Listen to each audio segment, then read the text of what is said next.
Direct Nickel is a private nickel company with patented disruptive technology for laterite resources. They're working on a joint partnership with Regency Mines on the Mumbari project. We have Richard Carlton here, Chief Operating Officer of Direct Nickel, who'll be talking to us about their activities. Hi, Richard. Hi. What are Direct Nickel's priorities for 2011? Pretty exciting year for us, Sandra. We have two main focuses of our attention. Firstly, on the technology itself, we're at an exciting stage of proving our process, which is something we've worked on for a number of years.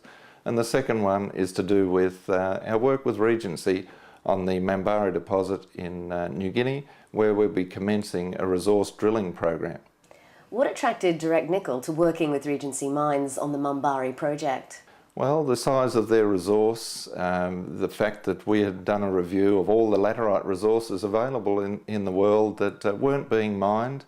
We were trying to find the ones that had the biggest potential to be upgraded for value, and this one stood out very well. And so what are some strong key aspects of the Mumbari project that you like?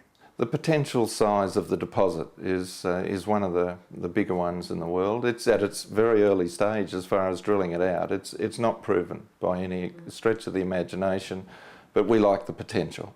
What is the purpose of Direct Nickel's and the CSIRO's demo plant, and what are you hoping to prove?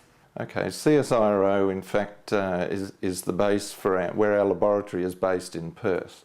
We've been fortunate enough to secure some funding under the Australian Growth Partnership, where the government invests money into emerging technologies such as ours, and we've been fortunate enough to secure that funding, which will mean we will build a 1 tonne a day demonstration plant at the Perth facility for CSIRO. And what will you be proving with that? Okay, we've spent the last 4 years doing a lot of work at bench scale in laboratory in Charlotte, North Carolina, which is where the process emanated from.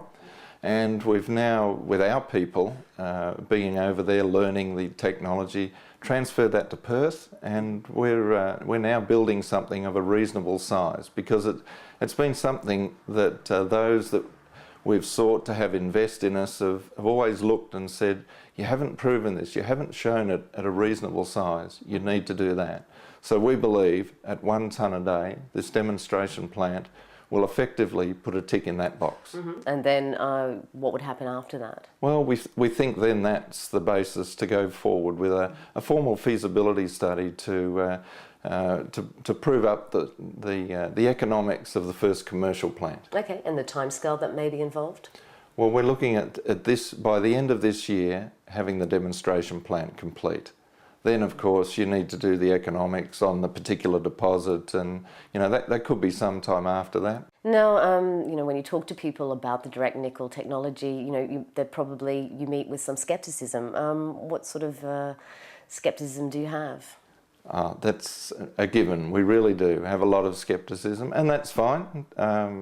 People can be skeptical, and there's been a history of some pretty tough stories in nickel laterites, and when people have said, yes, we've got an answer, and they haven't necessarily worked out that well. So with us making that same claim, it's not surprising people are going to say, yeah, but it'll never work. So we're happy to work with that. We've engaged what we believe as the world expert engineering companies.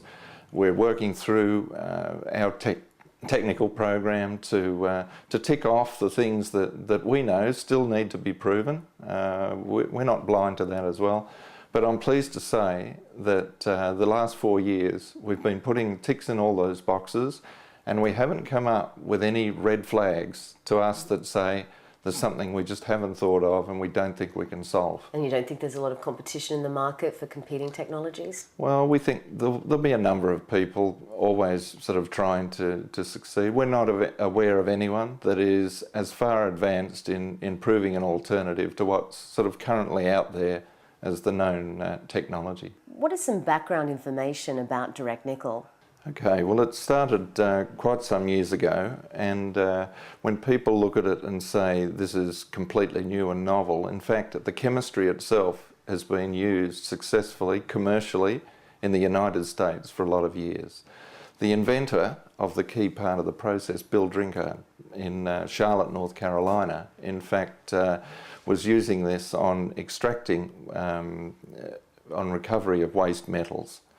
The novel part is applying it to nickel laterites. And in fact, even that was being worked on by Falconbridge from the early 90s. And we've been fortunate enough to have their chief engineer of the day, Pat Raleigh, has been part of our team and is with us right through to today. Mm-hmm. So there have been some stops with sort of the technology for nickel because of the market. Can you give us your idea of what you think the nickel market may look like in the future? Well, we're confident. I mean, we're in nickel. Why wouldn't we be confident that there will be a future? One of the things with our technology is, though, we believe that regardless of what the price might dip to, we figure we can still be economic even in those times. Mm-hmm. And so this is a great strength. Does Direct Nickel have any other strengths? And what about a possible listing in the future? Oh, yes, yeah, we would certainly look to list at some stage, and that's in fact currently a matter that the board are considering sort of right now. But at the moment, on a technical front, we're pressing forward with getting our demonstration plant completed in Perth, which will be a significant milestone for us, we hope, by the end of this year. Mm-hmm. Giving Direct Nickel a lot of strength. A lot of strength. Thank you. You're welcome. And thank you, and we look forward to watching developments with Direct Nickel.